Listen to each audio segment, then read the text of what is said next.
Welcome to Your Government in Action, a presentation of Bahamas Information Services. Your Government in Action is a program produced to inform the Bahamian public of the work being done by the government and its agencies on a national level to promote a progressive and prosperous Bahamas. The Davis-Cooper administration continues to get straight to business with a mandate of social and economic empowerment for all Bahamians. First up, a look at what a signature can do.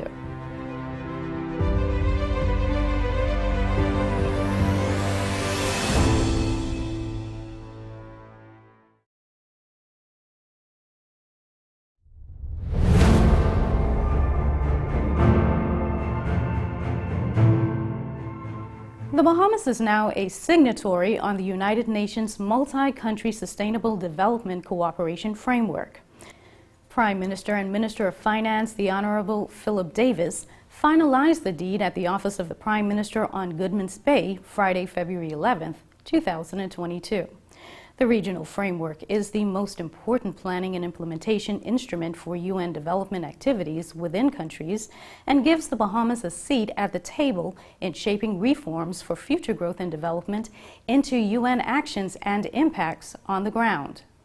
During the signing, which also featured remarks from Minister of Works and Utilities, the Honorable Alfred Sears, who was acting as Minister of Foreign Affairs and the Public Service, and United Nations Resident Coordinator Dr. Gary Connell, Prime Minister Davis noted that the framework reflects a determination to strengthen regional collaboration towards a common goal.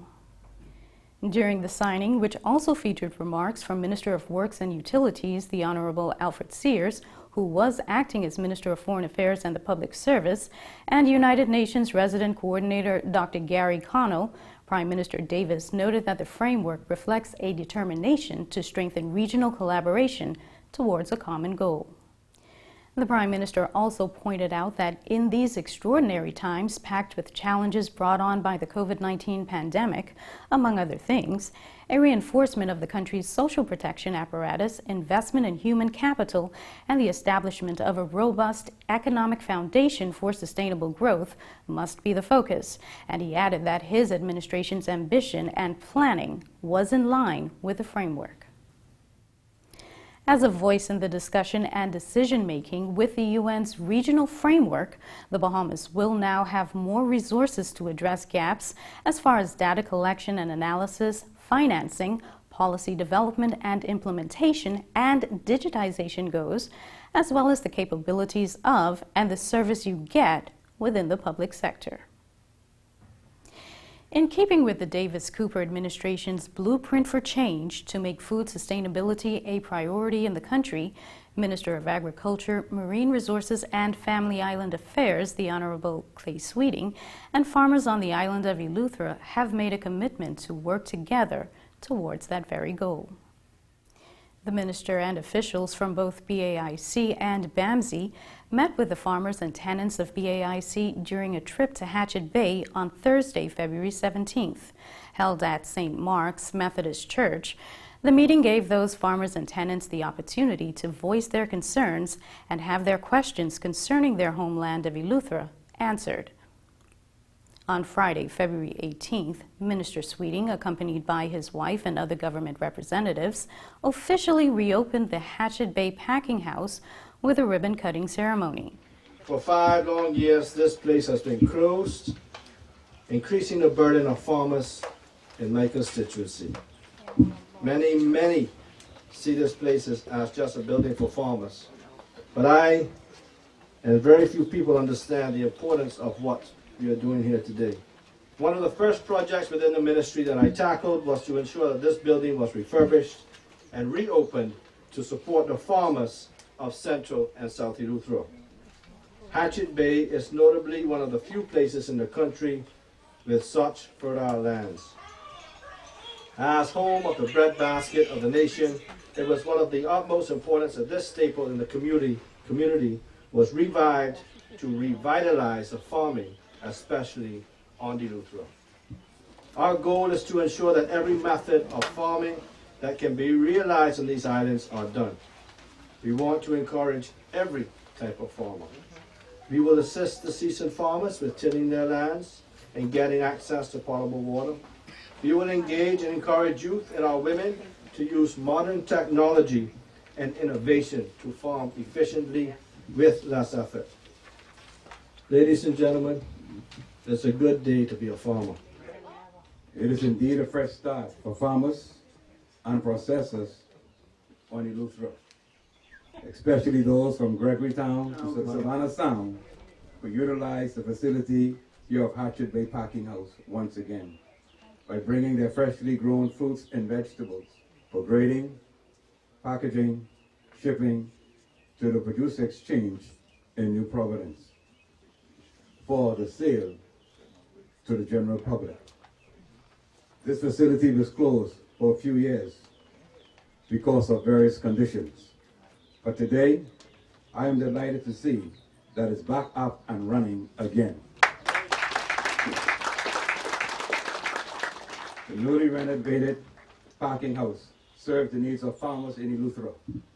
Farmers will also be able to purchase feed, fertilizer, farming implements, and equipment at affordable rates. Packing houses in Lowerburg, North Eleuthera, and Greencastle, South Eleuthera will also be upgraded.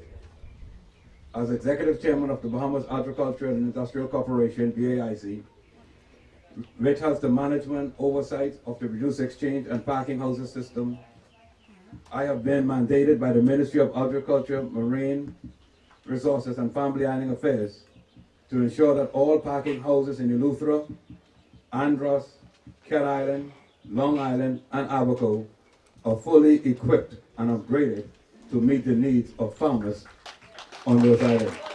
The packing house, which has been closed for some years, is now open to accept fruits and vegetables from registered farmers in Eleuthera, which will be sold at the produce exchange here in the capital.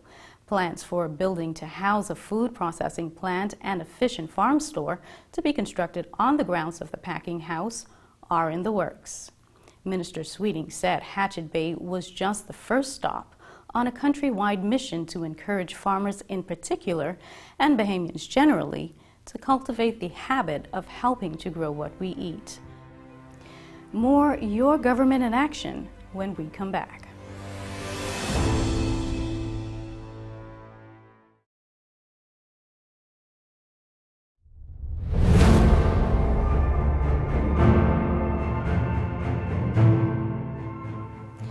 With the sound of the broadcast signal and alert message blaring from their phones, proponents of the mandatory aggressive action for rescuing children operation, better known as Marco's Alert, are one step closer to seeing a long fought for dream come to fruition. An official test of the broadcast system on the BTC network, the country's largest telecoms network, was successfully conducted at the Ministry of National Security Wednesday, February 16, 2022. National Security Minister Wayne Monroe noted that the alert system, named for Marco Archer, an 11-year-old boy who was abducted in September of 2011 and eventually found murdered, is a most important law enforcement asset. A joint venture involving the Bahamas government, corporate Bahamas, media and transportation agencies, and local law enforcement, Marco's Alert, patterned after the U.S.'s Amber Alert system, is expected to be a critical tool in assisting authorities with getting the word out to the Bahamian public should another child abduction occur, or in the event of a national emergency. Here's how it will work. If you suspect your child has been abducted, you can immediately make a report with police, who will in turn put those details into their system and notify the Central Detective Unit for investigation.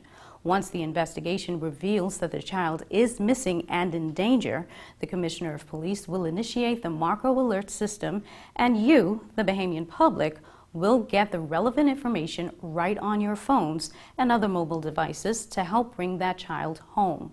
The information will also be broadcast on local TV and radio, published in newspapers, and displayed on various billboards that are in place here in the capital and on some of the family islands. BTC CEO Andre Foster said technical teams at the telecoms provider worked tirelessly over the years to ensure the broadcast system would work effectively throughout the archipelago. This is absolutely a momentous day for us in BTC. We have worked with the ministry very closely to ensure that we bring to life the Marcos Alert System. Today we are demonstrating our commitment to make sure that children of the Bahamas are safe. Today, as we are proud in delivering this, we know that this will be used in many other ways. This emergency broadcast system will allow for any national event where alerts be received across our network. Today for the Marco Alert, we realize that this is about protecting children. And at BTC and at Liberty Latin America, our parent company, we've taken a very strong stance against gender-based violence and, again, protecting those that are most vulnerable. Minister Monroe, noting that his ministry is tasked with determining the frequency with which the alerts will be broadcast via television and radio, added that once a child is found, the Director of Social Services will be notified to ensure that all necessary care is provided for that child. The Marco Alert System is but one tool available to protect our young children, who are, after all, our future. As a community, however, we must be our brother's keeper. We must take an interest in our surroundings and speak out when we notice that something is wrong. With a shared interest in our neighbors' welfare, we can assist in keeping each other safe. In short, if you see something, say something. We have to become a community where if you see somebody's child being abducted, you speak out, you say something. We cannot afford to have another instance of a young Marco Archer being abducted and killed. The children are our future, and we must do what we have to do to keep them safe. Agitation for more to be done to protect the nation's children from predators and the suggestion that an alert be used in the cases of missing children began with Marco's family. The government heard their cries, and in 2016, then Minister of National Security, the Honorable Dr. Bernard Nottage, worked closely with the relevant agencies to ensure that the necessary research was done. He then presented the regulations for Marco's Alert in the House for formal discussion. Marco's sisters, Tancia Humes and Lasuma and Valkeisha Archer, joined government, BTC, media members, and law enforcement officials for the official final test run. It's amazing. It's about time, and it's a bittersweet feeling. I always say that because whereas we would prefer to have Marco here with us, God had our plans, and this is the result, and here we are. So thank God that we're here now and it's ready to go. Also on hand was Mrs. Anne Marie Davis, wife of Prime Minister Philip Davis and representative of the Office of the Spouse. Passionate about causes related to women and children, she too noted the importance of the system. I am super happy today and bursting with anticipation for the system to start working, be totally implemented, because it's a very important tool that's been long overdue for the fight against the kidnapping, possible abuse and sex trafficking of adolescents that go missing. There are so many uses that this system will be good for.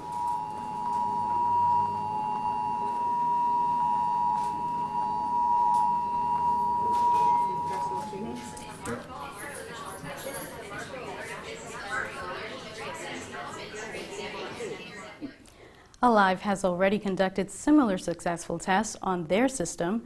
Officials say the system is hoped to be officially launched in the coming weeks.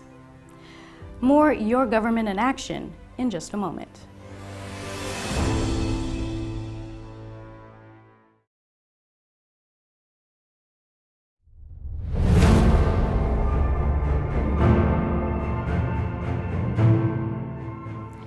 The Davis-Cooper administration is Family Island friendly. This is the message that Minister of Agriculture, Marine Resources, and Family Island Affairs, Clay Sweeting, imparted to newly elected local government councilors while in the nation's second city recently. During the official installation of some 36 new councilors for the West Grand Bahama District, the minister, who is responsible for Family Island Affairs, pointed out that now is a good time to be in local government. Minister Sweeting, who began his life in politics as a councilor in his hometown of Spanish Wells, assured the new councilors that he understands what they are experiencing in their charge to help improve the communities they represent, and he pointed out that they are serving in a time where change is absolutely necessary and where amendments are a must. We know that you can never be paid for your service to the local communities. And we know that this is a tremendous sacrifice to your personal life and your family. So don't get faint and don't get weary, because this is a great time to be in local government. We must, through professionalism, mutual respect, and partnership, forge a united entity that was never done before and rival any that dared to match us long after we have been gone. Sister city partnerships are encouraged, public-private partnerships are endorsed. All government services such as passports, birth certificates, business license, and the like must be facilitated to be encouraged throughout the Family Islands. I have directed our director, Campbell, to re-establish our Family Island Help Desk. You see, when the Prime Minister created the Ministry of Family Island Affairs, I don't know if he realized how serious I was about Family Islands. If the Family Islands are not taken care of, then we lose our archipelago and what really makes up us as a country. So you see, this Family Island Help Desk is proposed to be a fiscal presence in Grand Bahama, Eleuthera, and in Agua, with a central command point in New Providence at the department headquarters. Any and all matters must be addressed. Minister Sweeting also announced that in an effort to make a new era of local government a reality, 2 consultants, one from Grand Bahama and the other from New Providence, were selected to assist with ensuring that lobbying at the local government level would be felt. These consultants will work directly with councilors in preparing policies related to local government, which will be advanced for debate in the House of Assembly. Also on hand for the installation ceremony, which was held Thursday, February 10th at Bethel Deliverance Center in 8 Mile Rock, were Minister for Social Services and Urban Development, the Honorable Obi Wilshcombe, Minister for Grand Bahama, the Honorable Ginger Moxie, and Minister of State for the Public Service, the Honorable Pia Glover-Roll. When it was established in 2013, the vision for the National Training Agency was to create a workforce that is transformative, highly productive, service-oriented, globally competitive, and responsive to the dynamics of the Bahamian economy. Minister of Labor and Immigration, the Honorable Keith Bell, who has responsibility for the agency, now sees a need for what he described as a novel yet innovative idea to expand in order to keep pace with the economy's projected growth. He made those remarks during the graduation ceremony for the NTA's 17th cohort on Thursday, February 3rd. 61 people, 45 from New Providence, 8 from Exuma, 7 from Grand Bahama, and 1 from Abaco, recently completed the 4-week mandatory workforce preparatory program, which provides trainees with required attributes related to positive attitudes, motivated behavior, effective communication skills, and excellent customer service delivery. As with previous cohorts, the program was inundated with prospective candidates that wished to enroll from not only New Providence, but also many of our family islands inclusive of Grand Bahama, Abaco, and Exuma. Graduates, you represent Cohort 17, and as Minister of Labor and Immigration, I am extremely proud of your achievements. I believe that this is only the beginning of your growth and development.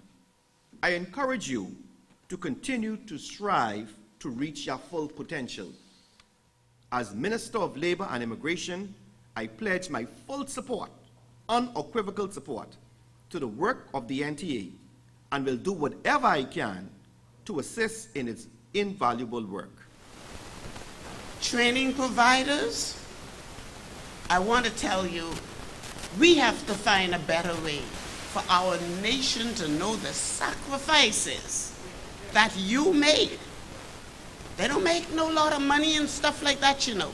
They do what they do mostly out of love, care, and concern for the young people. And our graduates,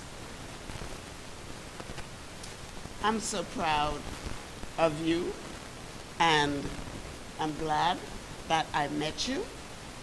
I want you to know I would have wanted you to do face-to-face learning, but the fact that you were able to do what you did virtually, mostly, if not all of it, says a lot for you, and I thank God for you, and He's going to be good to you all. He's going to be good to you all because you're faithful in small things. Also in attendance at that graduation ceremony was Mrs. Anne Marie Davis, wife of Prime Minister Philip Davis and representative of the Office of the Spouse, who offered encouragement to the graduates and commended them for taking full control of their careers and futures and for having the confidence in the local economy. The Davis-Cooper administration is taking steps to put Bahamian culture and entertainment at the fore with the establishment of the Cultural Commission. Made up of local artisans and creatives and other experts of the arts, the Cultural Commission aims to bring about a rejuvenation of the Bahamas' rich and vibrant culture while also promoting knowledge of what it is to truly be Bahamian for future generations. During the official first meeting with the Commission, Minister of Youth, Sports and Culture, the Honorable Mario Boleg, said his ministry is mandated to ensure that all in the orange economy are given equal opportunity to meet this aim. Let me take this opportunity to thank each and every one of you for being here present. It shows that you have the initiative, the care, the passion to want to represent this country and see the culture and the orange economy and the arts that which you represent go to the next level. It is this administration purpose, vision, and goal is to see that we rejuvenate the entertainment industry and that all persons that represent the various artisans in the orange economy is given the equal opportunity that they need for us to make sure that we identify who we are as a people and to move this country forward and ensure that the young people coming up know who we are and what it means to be Bahamian as it relates to our culture. Chairperson for the Commission, Magistrate Carolyn Voight Evans, said the Commission will endeavor to provide leadership, inspiration, advocacy, support, and champion the arts and culture of the country, and she reiterated the Commission's mandate to make sure Bahamian culture stays alive. We believe that working together to achieve respect and an environment that encourages art and culture to thrive for the benefit of our people so that we are not overcome by culture of others. We are being dominated by others. While we might appreciate them, this commission is about Bahamianization, which is the ultimate goal, Bahamian or nothing. We envision there will be numerous native shows, Bahamian clubs, Bahamian productions, television programs, films, books, and theater productions. We envision a national production showcasing the story of the Bahamas that runs either monthly or bi-weekly for every tourist touching our shores to view. We envision a world-class European-style review with a Bahamian theme, compatible to any renowned international review. We envision a thriving industry of display, teaching, and economic opportunity for those who are involved in the visual and performing arts field. We envision exposing and teaching the majority of art forms and cultural expressions to our citizens from preschool to the University of the Bahamas. We envision a hospitality industry extending Bahamian restaurants and cuisine throughout the world, and export of Bahamian-made products, foods, arts, and crafts. We envision that in some of the art forms, those artists will be civil servants, a requirement that I can remember from a child at the National Dance School, the great Vincent Sanders and Peter Bethel, all fought for this one idea, and I believe in this time it would finally come to pass, because I believe that some artisans can make a career of their talent as opposed to having to live in foreign countries because there's no opportunities to work in the Bahamas. And we envision the return of many of our sons and daughters of the soil to contribute to the building of our nation culturally, because the opportunity has now arisen. Thank you for joining us on this episode of Your Government in Action. Join us again next week. I'm Tammy Dean. Have a good evening.